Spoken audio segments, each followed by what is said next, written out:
Hello viewers, welcome to my YouTube channel quick English in Bengali. তো আজকের এই ভিডিওতে আমি তোমাদের সাথে শেয়ার করবো তোমরা যারা 2024 সালের মাধ্যমিক পরীক্ষার্থীরা আমার চ্যানেলে রয়েছে তাদের জন্য এবিটি এর টেস্ট পেপার থেকে পেজ নাম্বার 316 সিন এবং আনসিন। তো এর আগের ভিডিওতে তো 316 আগে যে পেজগুলো রয়েছে প্রত্যেকটা পেজে সিন এবং আনসিন শেয়ার করেছিলাম এবং পুরো টেস্ট পেপারে তোমাদের কিন্তু গ্রামার ইতিমধ্যেই তোমাদের সাথে শেয়ার করা হয়েছে। তাই তোমরা যদি আগের ভিডিওগুলো না দেখে থাকো, এবিটি এর টেস্ট পেপারে যে প্লেলিস্ট রয়েছে ওই প্লেলিস্টে ক্লিক করে তোমরা কিন্তু সমস্ত ভিডিও দেখে নিতে পারো। তো এখানে দেখো 316 পেজের সিনে প্রথমে রয়েছে বলেছে রিডিং কম্প্রিহেনশন সিন, একের দাগে বলেছে read the passage carefully and answer the questions that follow. তো এখানে যে প্যাসেজটা দেওয়া রয়েছে সেটা পড়তে হবে এবং যে প্রশ্নগুলো উত্তর দিতে হবে। তো প্যাসেজটা কোথা থেকে নেওয়া হয়েছে? এটা নেওয়া হয়েছে দ্য ক্যাট থেকে। এর বেঙ্গলি মিনিং এর ভিডিও অলরেডি তোমরা আমার চ্যানেলে দেখে নিয়েছো, বা যারা দেখোনি ক্লাস 10 সিলেবাস বলে যে প্লেলিস্ট রয়েছে ওই প্লেলিস্টে কিন্তু সমস্ত ভিডিও দেওয়া রয়েছে, চাইলে চেক করে নিতে পারো। তো চলে আসো একের দাগের এতে বলেছে write the correct alternative to complete the following sentences. এখানে যেটা সঠিক অপশন হবে সেটা বেছে নিয়ে বাক্যটাকে সম্পূর্ণ করতে। প্রথমটা রয়েছে if there is a guest at the table the cat is civil to him. যদি বাড়িতে কোনো গেস্ট আসে, টেবিলে যদি সে খেতে বসে, তাহলে কি করবে? তা বিড়াল সাধারণত তার কাছে গিয়ে ঘেঁষে। তারপর part of the guest body that cat rakes is, গেস্টের অর্থাৎ অতিথির শরীরের কোন অংশে বিড়াল আছড়ে দেয়? পায়ে, তাহলে হবে লেগ। তারপর এটা what the guest would like to do was to kick the cat out. অতিথি যেটা করতে চায় সেটা হচ্ছে বিড়ালকে লাথি মেরে ফেলে বাইরে বের করে দিতে চায়। তারপর এটা with tears in his eyes the guest pretends to be amused. চোখে জল নিয়ে অতিথি কি করে? কি হওয়ার ভান করে? অবাক হওয়ার ভান করে। তারপরে the guest hands down the cat a bit of fish. অতিথি কি করে? বিড়ালকে এক টুকরো মাছ দেয়। তারপরে বিয়ে তাকে বলেছে complete the following sentences with information from the text থেকে ইনফরমেশন বা তথ্য নিয়ে শূন্যস্থানগুলো পূরণ করতে হবে। এগুলো তো খাতায় লিখেছি, এগুলোর জন্য তোমাদের অপেক্ষা করতে হবে। যে প্রশ্নের উত্তরগুলো বইতে লেখা সম্ভব নয় সেগুলো খাতায় লিখেছি, তাই একটু ওয়েট করতে হবে তোমাদের। একসাথে প্রত্যেকটার উত্তর আমি তোমাদের খাতা থেকে দেখিয়ে দেবো। তারপরে সিএ তাকে এখানে বলেছে ট্রু ফলস এবং সাথে সাপোর্টিং স্টেটমেন্ট দিতে হবে। সাপোর্টিং স্টেটমেন্ট দেওয়ার সময় মাথায় রাখবে কিন্তু ডাবল কোটেশনের মধ্যে দিয়ে সেটা কিন্তু দেবে। তো প্রথমটা রয়েছে the cat puts in an Outlook to get his share at lunch. বিড়াল কি করে? বিড়াল আবির্ভাব ঘটায় লাঞ্চের সময়, তার লাঞ্চ বলেছে দুপুরের খাবার, দুপুরের খাবারের সময় তার ভাগ পেতে। এটা ফলস হবে। সাপোর্টিং স্টেটমেন্ট কি হবে? সাপোর্টিং স্টেটমেন্ট দেখো বইতে দাগিয়ে দিয়েছি, ওর যখন চা খাওয়ার সময় কিন্তু আবির্ভাব ঘটায়, তাহলে যে কোন লাইনটা হবে? When the family sits down to tea, the cat puts in an appearance to get his share. এটা হবে ডাবল কোটেশনের মধ্যে দিয়ে কিন্তু এটা লিখবে। এরপর 2 নম্বর রয়েছে দেখো instead of giving the cat anything to eat, বিড়ালকে কিছু দেওয়ার পরিবর্তে the guest leaves the place, অতিথি সেই জায়গা ছেড়ে চলে যায়। এটাও ফলস হবে। অতিথি সেই জায়গা ছেড়ে চলে যায় না, ও কি করে? তাকে একটু হালকা করে টোকা মারে এবং নিচু হয়ে পুর পিসি কথাটা বলে। Instead of giving him something to it the guest stoops down and strokes the cat. এটা তাহলে হবে। এরপর চলে আসো এখানে পোয়েমে। তো এখানে 2 তাকে বলেছে read the following lines and answer the questions that follow. তো এখানে পোয়েমটা পড়তে হবে এবং নিচের প্রশ্নগুলো উত্তর দিতে হবে। তো পোয়েমটা তো তোমরা দেখেই বুঝতে পারছো, এটা নিয়ে হচ্ছে মাই ওন ট্রু ফ্যামিলি থেকে। এর বেঙ্গলি মিনিং এর ভিডিও আমার চ্যানেলে দেওয়া রয়েছে। তোমরা যদি এখন অব্দি পোয়েমটা না বুঝে থাকো তাহলে অবশ্যই করে কিন্তু ভিডিওটা দেখে নিও। তোমাদের খুব সহজ করে কিন্তু বাংলা মানেটা বুঝিয়ে দেওয়া হয়েছে। পোয়েমটার অন্তর্নিহিত অর্থ কি সেটাও কিন্তু বোঝানো হয়েছে। Tick the right answer. তো এখানে যেটা সঠিক অপশন হবে সেটা রাইট দিতে বলেছে। The bag of the women was, মহিলাটির ব্যাগ কিরম ছিল? লিটল, ছোট্ট ছিল। Then she began to cackle. The word cackle means, cackle কথাটার মানে কি? The sound made by goose. হাঁসেরা যেরকম প্যাক প্যাক শব্দ করে সেরকম টাইপের খ্যাক খ্যাক করে হাসা। তারপরে রয়েছে দেখো the poet's own true family constituted of oak trees. কবির আসল পরিবারকে ওক গাছেরা। তারপর একটা you do not blink an eye. Here you refers to, এখানে ইউ বলতে কাকে বোঝানো হয়েছে? ইউ বলতে কবিকে বোঝানো হয়েছে। এরপর 2 দাগে এখানে 2টো কোশ্চেন রয়েছে, বলেছে অ্যান্সার দ্য ফলোইং কোশ্চেন। নিচের প্রশ্নের উত্তর দিতে 2 গুণ 2 সমান 4।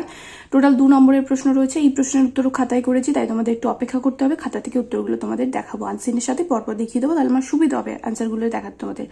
এরপর চলে আসো রিডিং কম্প্রিহেনশন আনসিনে। এখানে একটা আনসিন প্যাসেজ রয়েছে, যেটা পড়তে হবে এবং যে প্রশ্নগুলো উত্তর দিতে হবে।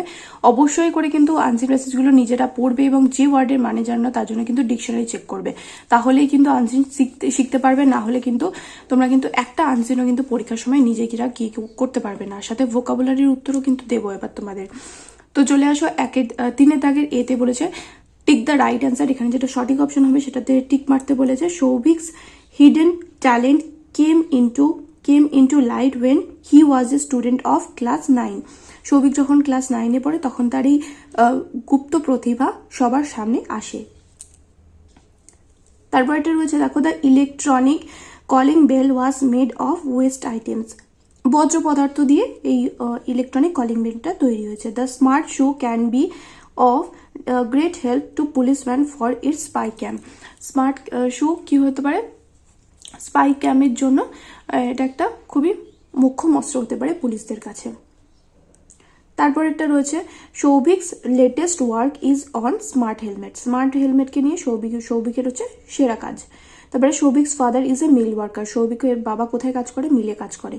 তারপরে আবির ইজ সৌভিকস নেইবার। আবির হলো সৌভিকের প্রতিবেশী। তারপরে বিয়ে দাগে এখানে বলেছে ট্রু ফলস লিখতে এবং সাথে সাপোর্টিং স্টেটমেন্ট দিতে। এটাও খাতায় লিখেছি, পরপর আমি তোমাদের বলবো। সাপোর্টিং স্টেটমেন্ট দেওয়ার সময় অবশ্যই করে কিন্তু ডাবল কোটেশন দেবে, না হলে কিন্তু একটা নাম্বারও তোমরা পাবে না। তারপরে সি দাগে এখানে বলেছে আনসার দ্য ফলোইং কোশ্চেন, নিচের প্রশ্নের উত্তর দিতে। এখানে 2 গুণ 4 = 8 রয়েছে। 4টে প্রশ্ন রয়েছে 2 নম্বর করে। আর গ্রামারগুলো তো এর আগে তো তোমাদের সাথে পুরোটা শেয়ার করে দিয়েছি, গ্রামার তো এখানে বলবো না। এবার বলি ভোকাবুলারির কথা। 6 দাগের এই ভোকাবুলারিগুলো কিন্তু ভীষণ ইম্পর্টেন্ট। ভোকাবুলারিগুলো কিন্তু খাতায় লিখে লিখে তোমরা কিন্তু প্রত্যেকটা পেজের ভোকাবুলারি যেগুলো পাচ্ছ সেগুলো তৈরি করবে। আর এখানে যে ভোকাবুলারিগুলো রয়েছে 6 দাগে সেটা কিন্তু গ্রামারের কিন্তু পার্ট নয়। বারবার করে বলছি, ভোকাবুলারি কিন্তু গ্রামারের পার্ট নয়। ভোকাবুলারিগুলো তোমাদের আমি এই ভিডিওতে শেয়ার করবো। 6 দাগে যেগুলো রয়েছে এগুলো কোশ্চেন নাম্বার 3 থেকে সিমিলার মিনিং বা একই মানে এরকম শব্দ খুঁজে নিয়ে কিন্তু লিখতে বলে। তো চলো এবার পরপর উত্তরগুলো তোমাদের খাতা থেকে দেখাই। তো দেখো প্রথমটা রয়েছে বিং টায়ার্ড অফ, একের দাগের বিয়ের 1 নম্বর রয়েছে। দেখো being tired of the guest sitting, the cat puts up his claw and quietly but firmly rakes the guest in the leg. অতিথির আঘাত থেকে ক্লান্ত হয়ে বিড়াল কি করে? বিড়াল তার থাবা শান্তভাবে কিন্তু দৃঢ়ভাবে অতিথির পায়ে বসিয়ে দেয়। তারপরে 2 নম্বর হচ্ছে the delighted family members remark, আনন্দিত পরিবার মন্তব্য করে। কি মন্তব্য করে? That the cat is very sweet and intelligent, যে বিড়াল ভীষণই মিষ্টি এবং বুদ্ধিমান। The cat retires to a safe distance from the guest boot, অতিথির জুতোর থেকে বিড়াল একটা নিরাপদ দূরত্ব বজায় রাখে ফ্রম দ্য গেস্ট বোট। কারণ বিড়াল জানে যে বিড়ালকে ও চাইলে কিন্তু লাথি মেরে জানলা দিয়ে বাইরে বের করে দিতে পারে। এবার 1 দাগের বিতে যে প্রশ্নগুলো ছিল, প্রথমটা রয়েছে হোয়াট, না 1 দাগের বি না 2 দাগের বিতে, what did the poet see after being reawakened, মানে ঘুম থেকে জেগে উঠে কবি কি দেখেছিল? দ্য পোয়েট স হি ওয়াজ, মানে পুনরায় জেগে উঠে কবিতে কি দেখেছিল? The poet saw that he was surrounded by a staring tribe and tied to a stake after being re-awakened. তারপর এটা what did the staring tribe complain against the poet? কবির বিরুদ্ধে ওই একদৃষ্টে তাকিয়ে থাকা উপজাতি কি কমপ্লেন করেছিল, কি অভিযোগ করেছিল? The steering tribe complain against the poet that they were chop down, যে তাদেরকে কুচি কুচি করে কেটে ফেলা হচ্ছে, অ্যান্ড টোর্ন আপ, এবং ছিঁড়ে ফেলা হচ্ছে, but he did not blink an I, কিন্তু তা সত্ত্বেও সে চোখের পলক ফেলে না। এরপর চলে আসো আনসিন প্যাসেজে। আনসিনে দেখো রয়েছে ট্রু ফলস 3 দাগের বিতে। প্রথমটা রয়েছে Souvik ignore the call of the Japanese research centre, Souvik Japanese research সেন্টারের ডাক অগ্রাহ্য করেছিল, এটা ফলস হবে। সাপোর্টিং স্টেটমেন্ট হবে, এখানে দেখো ডাবল কোটেশন দিয়ে লিখেছি কিন্তু। Souvik is waiting for financial help to respond the call of the Japanese research centre. তারপরে রয়েছে the smart helmet draws power from lithium battery, lithium battery থেকে স্মার্ট হেলমেট কি করে? পাওয়ার অর্থাৎ কি টেনে নেয়? শক্তি টেনে নেয়, এটা ফলস হবে। সাপোর্টিং স্টেটমেন্ট হবে a smart helmet which is attached with Bluetooth drawing power from solar panel attached to the helmet. তারপর Souvik's father does not want any financial help from other, সৌভিকের বাবা কারোর কাছ থেকে কোনো রকম আর্থিক সাহায্য চায় না, এটা ফলস হবে। সাপোর্টিং স্টেটমেন্ট হবে it is my earnest request to all to extend their helping hand in my son's work. এরপর প্রশ্নতে চলে আসো, 3 দাগে সি এর প্রথম প্রশ্ন রয়েছে, দেখো, what were the achievements of Souvik at the school's science exhibition. স্কুলের বিজ্ঞান প্রদর্শনীতে সৌভিকের কি কি অ্যাচিভমেন্ট হয়েছিল, মানে কি কি সে লাভ করেছিল। The achievements of Souvik at the school's science exhibition were an electronic calling bell out of waste items, a demo project that power can be generated from controlled ignition of waste items, and modification of an ordinary shoe into a smart shoe. তারপরে 2 নম্বর প্রশ্ন রয়েছে, how is the smart shoe capable of generating continuous power. এই যে smart শু রয়েছে, বুদ্ধিমান জুতো বলতে পারো, বুদ্ধিমান জুতো কিভাবে পাওয়ারটা অর্থাৎ শক্তি কনজাম করছে, মানে শক্তি উৎপন্ন করছে। The smart shoe has an electronic circuit which is capable of generating continuous power after a person has walked a minimum of kilometer. মানে যখনই হাঁটবে তখনই, মানে কোনো একটা ব্যক্তি ওই জুতোটা পরে যখন হাঁটবে তখনই সে তার থেকে শক্তিটা জেনারেট হবে ওই ইলেকট্রিক সার্কিটের মাধ্যমে। তারপরে 2 নম্বর প্রশ্ন তো হয়ে গেল, এবার 3 নম্বরে চলে আসো, বলেছে how will the smart shoe prevent the children and elderly from getting lost. হারিয়ে যাওয়ার হাত থেকে কিভাবে এই উন্নত জুতোটা বা বুদ্ধিমান জুতোটা সাহায্য করবে। উত্তর কি হবে, the smart shoe has an inbuilt GPRS tracking system. এই যে উন্নত জুতো বা বুদ্ধিমান জুতো, তার মধ্যে কি রয়েছে, একটা ইনবিল্ট জিপিআরএস ট্র্যাকিং সিস্টেম রয়েছে, যেটা কিনা ওদের কোথায় আছে সেটা খুঁজে পেতে তাদেরকে সাহায্য করবে। Which can provide the exact location of the person wearing the smart shoe to prevent the children and elderly from getting lost. তারপর এটা, why does the financial problem hamper Souvik's research. আর্থিক সমস্যা কিভাবে সৌভিকের গবেষণায় মানে বাধা হয়ে দাঁড়িয়েছিল।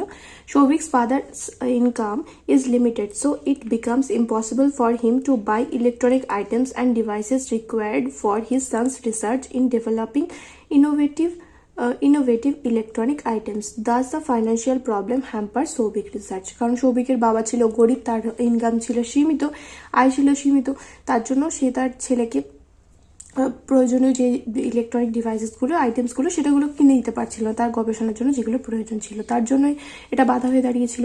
এরপর চলে আসো ভোকাবুলারিতে। প্রথমটা রয়েছে, দেখো, the action of setting something on fire, এটা হবে ইগনিশন, মানে স্বীকৃতি। তারপরটা রয়েছে, দেখো, fixed firmly and deeply, এটা হবে embedded। তারপরে প্রডিউসড, উৎপন্ন করা, জেনারেটেড, আর ইন্ট্রোডিউসিং সামথিং নিউ, এটা হবে ইনোভেটিভ। তো নেক্সট ভিডিওতে পরে যে পেজটা রয়েছে 353 তোমাদের সাথে শেয়ার করবো। দেখা হবে নেক্সট ভিডিওতে। Till then, by.